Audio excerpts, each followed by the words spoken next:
Here's some botched up extra bits. Fries on the side. What's up? This is the Botching Up podcast. This is the Chit Chat show, our pre-show to our main podcast, and we're going to do a little predictions for Revolution 2021. As always, you're me, Benito, and my good friend Basil. Is it finally clobbering time, Ben? Well, we'll see. So, what you're alluding to there is the big new star that's going to debut on the pay-per-view. Yeah, and I'm not going to go too far into it and too deep into it because you've already pre-warned me not to go Meltzer on it. So I'm just going to leave it to you to talk about. I'm not going to wander around. So it's meant to be a Hall of Fame worthy wrestler, right? And there's about 5 names that's been banded about the internet for the last couple of days. You got Punk, obviously, Kurt Angle, Batista, RVD, and Brock. Yeah, that's it. Christian. Oh yeah, I did hear about Christian. But people were being pretty stupid with this. First of all, Kurt Angle is not a Hall of Fame worthy wrestler, competitor. No, wait, hear me out. Really? Here. Everybody seems to have forgotten that Kurt Angle went in the Hall of Fame. He is a Hall of Famer. He poured milk all over himself in 2017 and lost to Baron Corbin. Everybody's just blocked that completely out of their memory. So I definitely don't think it's Kurt Angle. Well, what's the rules? It's not someone that's currently in the Hall of Fame. The Big Show said Hall of Fame worthy. I assume that they would have put that in for a reason. Yeah. And I think people are going to be disappointed.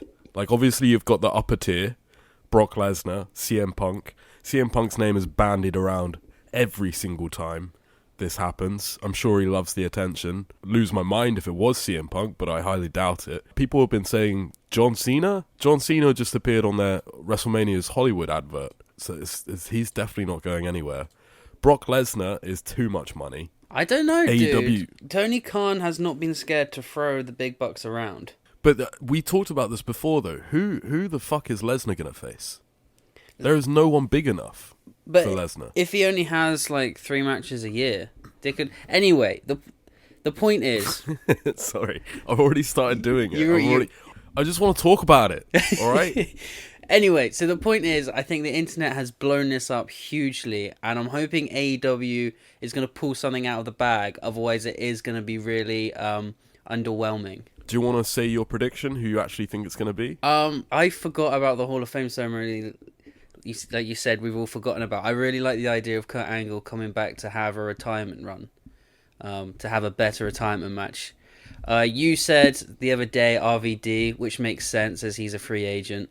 I would love for it to be Batista, but it makes no sense because he's doing movies. So I don't know. Batista's also said on Twitter that he's officially classed himself as retired. I heard some people saying that Ethan Page, but then he's not really that level. I think Ethan Page will definitely be coming in because Tony Khan has... But he'd just debut on a Dynamite. Well, Tony Khan has stated that there's also a surprise entrant into the 6-man ladder match. So I assume that last spot is Ethan Page. No, I think that's going to be Shaq. Oh, really?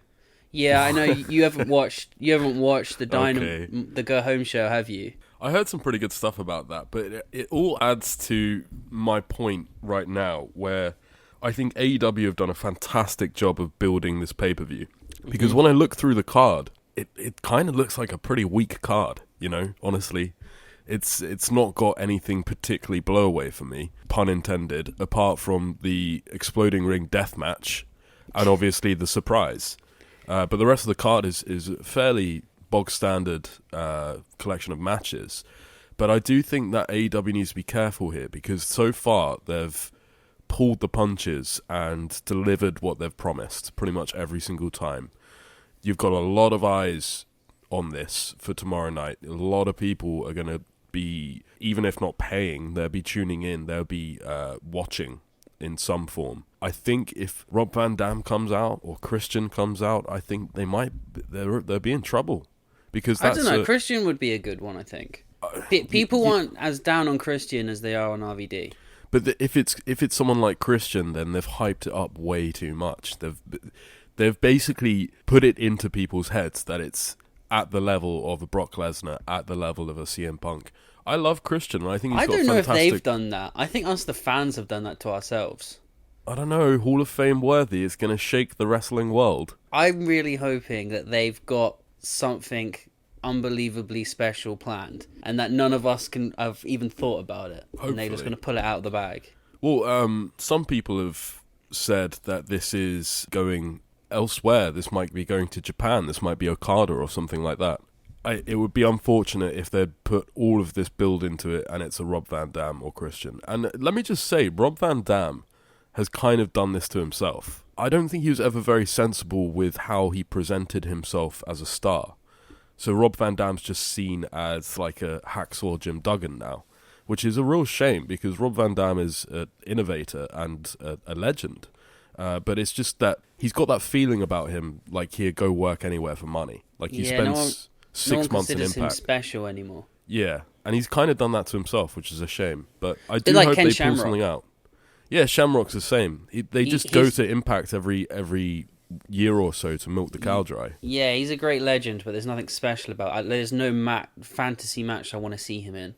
So I don't know. It's going to be interesting either way. I just hope that they don't come out with a surprise that sort of turns people away. Also, if you have got like a giant superstar, would you not be putting that on Dynamite? If 700,000 people are watching Dynamite in the US, that means maybe a 20th of that audience is going to buy the pay-per-view. I like people debuting on pay-per-views. There's something old school about it. Like, back in the day in the 90s, that's how WWF would have done it. They would have debuted someone on a pay-per-view, like a shock attack at the end or something. So you think maybe you get the shock attack and then you create a Twitter buzz about it so people tune into Dynamite sort of thing? Yeah, it feels more how... I mean, if this was real... And if you were this big megastar, wouldn't you want to debut at an important show rather than just any random Wednesday night? Yeah, that's a good point. I don't know. It feels more important. Yeah. Than Ethan Page just turning up on a Dynamite. He's like, I'm just going to have some matches now. Well, I mean, a dream guy for me, that not the Hall of Fame worthy guy, but as a sixth contestant in that ladder match would be Aleister Black. His contract's not up yet, though, is it? I'm not sure. Everything's gone completely silent about it. He does just post sort of artwork of demons while WWE pay-per-views are on. Like, he's completely checked out. Who is out of contract with WWE? I'm not sure right now. There's no one... I know a lot of people coming up to it, and Daniel Bryan was about to leave, and at the moment they're testing him as a SmackDown writer to try and give him something to do, because I think they can smell in the water that Bryan's not happy and Bryan wants to go to AEW. What would happen if someone competes in their no complete cause? You know what WWE has with their contracts? They get sued. They just get sued. That's the worst that would happen. Pretty sure. So if Tony Khan goes to someone like Daniel Bryan or Brock and is like, oh, we'll pay whatever WWE sues you for. We just want like such a shock. Like Monday night you're on Raw and then Wednesday you're on Dynamite. I mean, that would be pretty amazing if Tony Khan just covered the costs of breaking the no-compete clause. That would be truly like Lex Luger appearing on Nitro the same night as he appeared on... That's why I kind of think like a Brock thing could maybe happen, because Brock likes to be center of attention. And if he could get like a deal where he could do UFC and AEW and Tony Khan gives him the big bucks, I could see it happening. Brock doesn't love Vince. Well, that's the thing, right? That's the thing that's going on right now. People are saying AEW could kind of get anyone if they have a sort of lenient contract. Like, say you said you went, just hypothetically went to Cena and said, we match everything that WWE give you. You can take 100% of your own merch sales and you can go do movies whenever you want. We're only asking 4 matches a year or something like that. That's a hard offer to decline. And as we've seen with Big Show in the last couple of weeks, people that you think are WWE diehards at this point in the game are not necessarily WWE diehards. I thought personally, as much as I didn't really care about him actually turning up, Big Show was a massive thing. Yeah. That was a massive deal because, I mean, he's just finished a Netflix show cross-promoted by WWE that WWE put money into. And hasn't that got a season 2 coming up? Or it released or something? I think it got cancelled, right. But the point I'm making here is that WWE can no longer advertise that. I don't think... And they put a lot of money in. I don't think there's any loyalty for WWE anymore. There was 10 years ago because what's your next best option? TNA? Like, they can't pay you any money. Now there's a guy in Florida that can match your wage. Like, it's WWF, WCW all over again. They both Yeah, got enough there's- money. Whoever gives you the better deal is who you side with. There's very few people that I think are loyal sidemen to Vince at this point, like the Takers and things like Yeah, that. Taker, Cena, Rock, Austin. They're the only ones that would never go. Everyone else, I think, is a get. But yeah, well, exactly. Like everybody, even people like Seth Rollins. Do you really think they have that level of loyalty to Vince in the same way that Shawn Michaels did? And if Don't he's think got so. Moxley in his ear, maybe you could see it happen. That's why they're trying to keep Adam Cole as comfortable as possible, because Adam Cole's mates are all over AEW. They know he could leave at any point. He could So, go and like- he would be the biggest thing. Like, he would be immediately title shots, like first night. There's no way that Well, Adam Cole's not getting pushed on Raw as soon as he turns up, because they know that. Anyway, so let's talk about the rest of the card. Some of these matches. So on the pre-show, we got Rio and Thunder Rosa versus Britt Baker and Rebel, which is strange because Thunder Rosa and Britt Baker seems like the main storyline in the women's division. Bit sad it's not on the actual show. Yeah, Britt Baker keeps getting a rough deal on these pay-per-views. She always gets bad pre-shows. But her and Thunder thought Rosa's story's been great. Yeah, they've been doing killer matches as well. I'd much rather see that on the actual pay-per-view than Miro and Kip Sabian. But there you go. Well, I got a theory on that, and I hope it comes true. Yeah, it's heel turn. Well, face turn. Yeah. So the actual pay-per-view will probably open up with the Casino Royale tag match. Last couple of pay-per-views that they've done that's been the opener. I know you love these because it's a battle royale, but 4 people come out at once, whatever, Oh, excellent. and then one mystery person right at the end. I mean, it's now a fun traditional way for AEW to debut someone new, I suppose. Is Vince Russo working backstage or something? Oh, come off it. Leave it out, mate. Anyway, there's a load of tag teams. I know you didn't see the Go Home show. Phoenix and Pac got an amazing showing, and I think they're going to be officially a tag team for a bit. So I got my money on them, although it's a bit obvious. The only comment I have to make from this match is I'm pretty sure they're called the Acclaimed. Yeah. And I hope they get a rub from this. The guys that 'cause rap. I think they're great.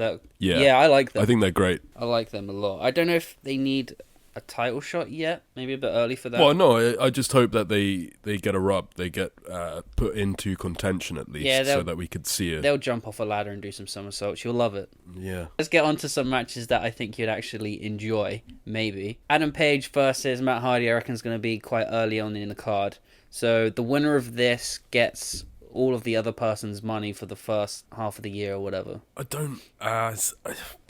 I just feel like I did have a look at that, and I feel like it's one of those gimmicks that really would have worked in the 80s, but now is kind of... I mean, I don't know how much you would really be looking forward to seeing Adam Page get Matt Hardy's money. Yeah. Probably it'll be about a little 10-minute shindig to showcase Page and make him look strong. Well, I'm assuming the Dark Order are going to interfere. Yeah, because they're hinting that Page is the new leader of the Dark Order. Well, right? it's more than a hint now, isn't it? He's definitely a member.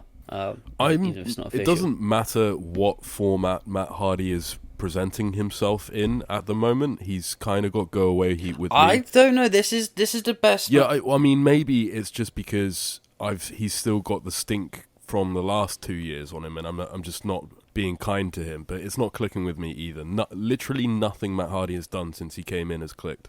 No, this is the best he's been for a while now, I think. But that's not great. Sure, I get what you're saying. I don't know. There could be some fun skits that come from this. I'm sure it'd be a fun little match. I'm just not expecting anything massive from it. No, I mean, and the gimmick. I'm sure there'll be some fun skits in the coming weeks of one of them spending the other person's money. And then a John Silver versus Private Party match. Right. Well, we talked about these matches. We haven't even given picks. Who do you reckon's going to win? Definitely Page. Page, yeah. Miro and Kip Sabian versus Best Friends. Your favorite wrestler of all time, Orange Cassidy. Man, I really still like Rusev. Do you remember when we had that podcast like a year ago, I think, where I sort of got excited fantasy booking America versus Bulgaria / Russia, Cody versus Rusev, like old school. This has been going on for so long, and I'm with you on this one. I really hope that Miro turns, but I don't hope he turns face. I hope that Kip Sabian turns face from Miro beating him up. Okay, yeah, that's what the... I want to keep Miro heel. Yeah, that's kind of along the lines I was thinking. I'm not sure a Miro face turn would work, but I reckon he's just going to go absolute ballistic. Kip Sabian takes the loss, he eats the pin, and Miro just beats the shit out of him. I hope that I understand that the whole thing that they love talking about in AEW, and Tony Khan loves mentioning on podcasts, is that they like the slow build, small stories that eventually expand over the course of years. I don't feel like Miro's the guy to do this with. I think he needs to get rid of this now. It's already been going too long, and just get pushed straight up that card. It's just one of those things where they're all just stuck in the mid card because they've got nothing better to do. Yeah, Miro's one of those guys that I don't understand why he's in the position that he is, and you've got other people are in a position that they shouldn't be. The same thing I thought went with Scorpio Sky. I have no idea why he's still just floundering in the lower mid card, because you're giving time to people that don't really deserve it, like a Marco Stunt. Yeah, they're getting more TV time than somebody like Scorpio Sky or Miro. But then on the flip side of that, Miro and Kip Sabian need to get their win back because Best Friends are the ones that destroyed the wedding on the last pay-per-view. Yeah. So if Miro and Kip Sabian win, I'm not sure how they would take the story of them splitting, but I would just drop it altogether, mate. I don't think they're going to split them though. This is a storyline that is, I think I can speak on behalf of you, almost unanimously disliked. Yeah. People really have time for Rusev. People like his look. People like his character. People think he's kind of the perfect package to push as a monster heel. When he was brought in like this, everybody sort of groaned, and now it doesn't. It seems like they're stubbornly keeping this storyline going just because people don't like it. You know what's even worse? Until he turns up on TV, I completely forget he's even in AEW. Same, man, same. And then they do an interview and like, oh shit, that's Rusev. I really hate to see it. That used to be Rusev. He rode a tank. He's cool. He's not like this tracksuit wearing gangster that they want him to be. I really hate to say it, but one of the criticisms for AEW by WWE marks is that AEW is the place where perennial mid-carders go to pretend that they're main event. I don't believe that personally. But if Rusev doesn't sort something out soon, he is going to look like that guy who thought he should have been booked in a better position than he was, went somewhere else and got booked in the same position. Yeah. It's a shame. Anyway, let's move on. What else we got? You're talking about Scorpio Sky. So the face of the Revolution ladder match, the winner gets a TNT Championship. That's 2 ladder matches in one show. Are you going to be okay, bro? Is there another ladder match? Yeah, the Casino Royale is a ladder match, isn't it? Or is it just going to be hopefully just a tag. Oh, is it going to just be a regular battle for it? Last time it was a ladder, but this time it might be just that would just be too mental. There'd be like 24 dudes fucking around with like 10 ladders. Anyway, so Cody Rhodes, Scorpio Sky, Penta, Lance Archer, and Alex Caster, and To Be Decided. Who is Max Caster? He's one of these other like fresh guys that have been on Dark, and now he's coming up. Why is he in a ladder match on a pay-per-view? I think he's just another one of Cody's projects that's going to get a good showing. Cody's project, whatever. This is another thing that I can't. Anyway, the point I wanted to talk about this match because you just a minute brought up Scorpio Sky, and I agree with you. Scorpio Sky should win this and go on to win the TNT Championship. I definitely agree. That would be cool. I don't think it's going to happen. To Be Decided, I reckon, will be Shaq. I'm going to go with Ethan Page. Ethan Page has been in a lot of interviews saying that he's about to make big moves. I can't see WWE... Big moves. Big money moves. Yeah. I can't really see WWE picking him up. Not right now. So what happened to his tag partner, the other guy? He's still in Impact. Oh, that guy's gonna drown by himself. Well, one of the guys from the Rascals decided to stay in Impact as well. He actually had... I think that's a good move for him, though. Yeah, I do agree. Yeah. Well, he got offered a WWE contract with the other 2 guys, sort of pretended to do it, and then just left them in NXT and went back. Yeah, well, they're gonna be a cruiserweight tag team that do nothing in WWE, and he's gonna be the OG Rascal member that will be a big thing in Impact. He's going to be a big fish in a small pond. I got to admit, basically. Man, I saw their first match on a takeover, and they're obviously very talented, but when you take them out of Impact, they just kind of become like everybody else on the NXT roster. Like the skill and the talent that you see on Impact, I think was more because of the rest of the talent on Impact and less because of the Rascals. Yeah. So if Ethan Page comes into this, do you reckon he would win it? They would give it to the guy that's debuting? Yeah. They're either going to give it to Cody Rhodes, Lance Archer, or Ethan Page, as far as I can see. I can't see Penta winning it. Oh, again, you don't have all the information. On the Go Home show, Scorpio Sky was on commentary and kind of teased a heel turn. Or at least just being more of an edgy face. But he's a great face. That's a shame. But if it gets him into a better position, then sure, I'm down for it. Scorpio Sky has been the most slept-on guy in that roster for the last year. They gave him a little push, didn't they? At one point, he had like a 3-week push where he backed up Cody, and he looked great in that role, and then again he was forgotten about. Again though, another guy like Rusev getting old, that they're like early 40s. These guys, you need to push them, like, because they'll be gone in a couple of years. Well, Scorpio Sky was around in like the early days of Ring of Honor. Like, he's been around a while. Yeah. Alright, so let's talk about the women's championship match. Shida defends against Ryo Mizunuri, who won the women's tournament that's happened over the last month. Did you watch the finals for that? Was it good? Yeah, it was alright. It was good. Fun fact, she has actually come out of retirement to do this tournament. Well, she didn't officially retire. She was going to retire. She did this tournament for AEW and is likely to possibly retire, so Shida's definitely getting the win here. Yeah, I didn't know that information, and I hadn't seen this woman before, but I assumed that they would keep Shida. Shida is one of those interesting characters in AEW who should have never really had that title for more than a month, but made it her own, and now is just... It's one of those things that's kind of worked. Like, they've just shoved her down our throats like WWE do with other people, but it's actually paid off. People like Shida now. Yeah, I agree with you. And I think after this pay-per-view, they need to fire the gun on a Shida, Britt Baker, like, 6-month feud. Yeah.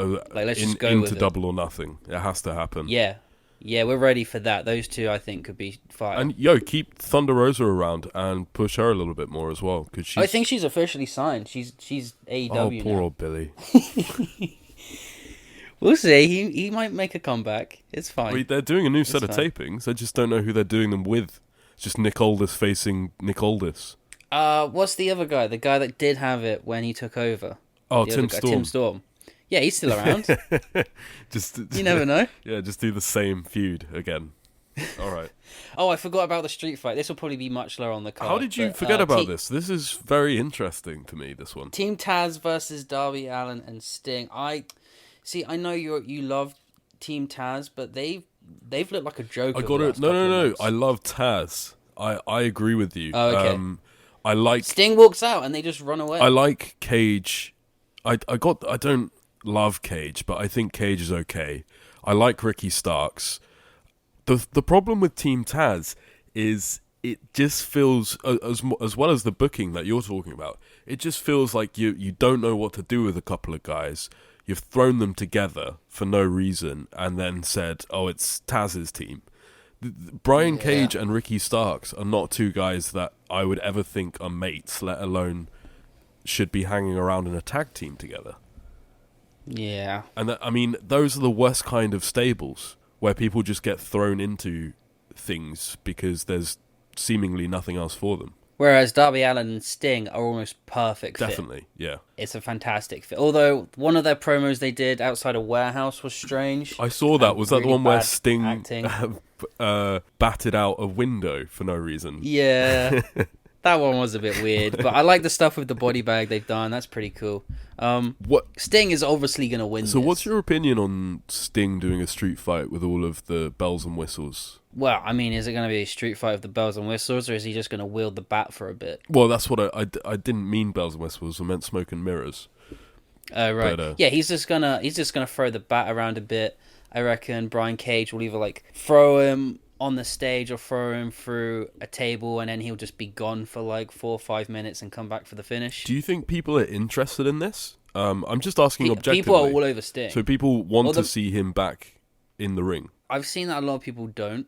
However, I'm all for Sting doing his last hurrah retirement run, and then having a really nice retirement match against Moxley or Cody. I have no problem with it. I would like a proper Sting retirement match if he can actually still go. Definitely against Cody, I reckon. I don't know. Like, maybe it's because the exploding deathmatch thing took over, but I haven't really seen any buzz for this match at all. I actually kind of forgot it was on the card. The whole build has really been Sting comes out, he says some lame words about Darby is the next generation. Taz looks and shocked. Taz kind of just... Yeah, Taz looks shocked, and then they run away because he's holding a bat. And they don't like the fake snow. Yeah, and they've done it week in, week out. I mean, it's not really differed, and that's because obviously Sting's only going to wrestle on pay-per-views probably. He's not going to wrestle on Dynamite. And Darby's not wrestling either, which is strange. The only reason that Team Taz is held together is just by Taz's talent. Nobody would believe any... And, like, what... Taz giving his, like, 16-year-old son a job and calling him Hook, and the kid trying to look menacing in the promos was just ridiculous, man. Come on. But it's been great because he's just been cannon fodder. He's just been, like, thrown around every time they get into a brawl. It's just... So, whatever. Yeah, not really looking forward to that one. I agree with you. Sting's gonna completely dominate in the minutes that he's here. It's gonna be like a modern day Nicolas Cage film, where Nicolas Cage is all over the front cover but turns up for about 10 minutes. I reckon it's gonna be very much like that. Everybody else is gonna be doing the brunt work. Sting all over the poster, and he'll throw the bat around like 3 times. Yeah, and punch out a window. There you go. I know you're not looking forward to this one. The Young Bucks versus Jericho and MJF for the championships. The Bucks' dad has been brought into the storyline. Jericho beat the shit out of... They bloodied him and sent him to the hospital. Yeah, fair enough. Now the Bucks are looking for revenge. I did see that clip, and it's pretty cheap, isn't it, really? Pretty cheap go-to heat building. Bid up your dad. Yeah, it added more to the match than just like it's for the belt. But I am glad that they did something, because this match is cold as hell. Who really wants to see Bucks versus Jericho and MJF? Jericho and MJF win it, and then Proud and Powerful are so pissed off that they leave the Inner Circle, and then those two go at it. But then I don't know if we really want to see that. Or Sammy Guevara returns, causes a distraction, and the Bucks retain. Yeah, I think it's definitely going to be a Sammy Guevara interference causing the Bucks to retain. Also, the Bucks have only just got their hands on the belts. I don't think they'd want to drop them within 6 months. Yeah, because all of the AEW guys have this weird thing about presuming that they're so over that they don't want to become the Jeff Jarrett of the company. Yeah. So I think that as soon as the Bucks drop the belts, they're not going back near them for a very long time. I would like the other idea, because I think out of everybody in the Inner Circle, Proud and Powerful are the most wasted. They're sure. a great They have been for a tag long team. time. They need to be doing something. That's the idea in itself. That shows you, to me, why the Inner Circle should have disbanded a long time ago, because it mostly is now just revolved around Chris Jericho's ego. Well, I think it's about to disband. I think this is what's happening now. And I think Santana Ortiz are going to side with Guevara, and they're going to become maybe a face trio. Surely you're having Proud and Powerful versus the Bucks. It's a better match. People are more interested to see that from an athletic perspective.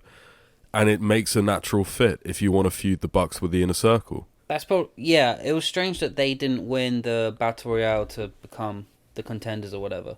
But Jericho did instead. But for the story, I guess MJF and Jericho winning made sense, because they're the ones that had the spotlight.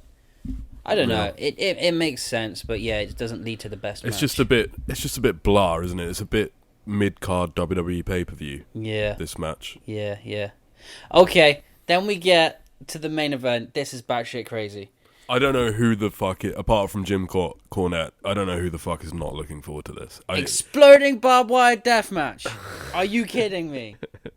On AEW for the championship. This is Kenny Omega versus John Moxley. This is going to be insane. This is the craziest piece of marketing for a wrestling show I have seen in a very long time. The whole world is talking about this. Even if they're hating on it, you cannot. It is impossible to ignore what is going on here.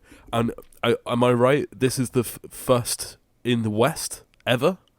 On TV, yes. I think I found a couple examples of them happening at indie shows.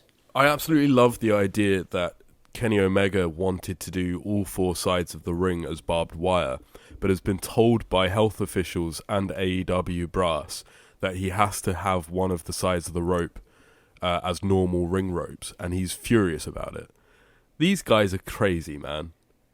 This is just perfect in every which way. Kenny Omega is obsessed with Japan, which is probably why he's so desperate to have it as like a real authentic barbed wire death match.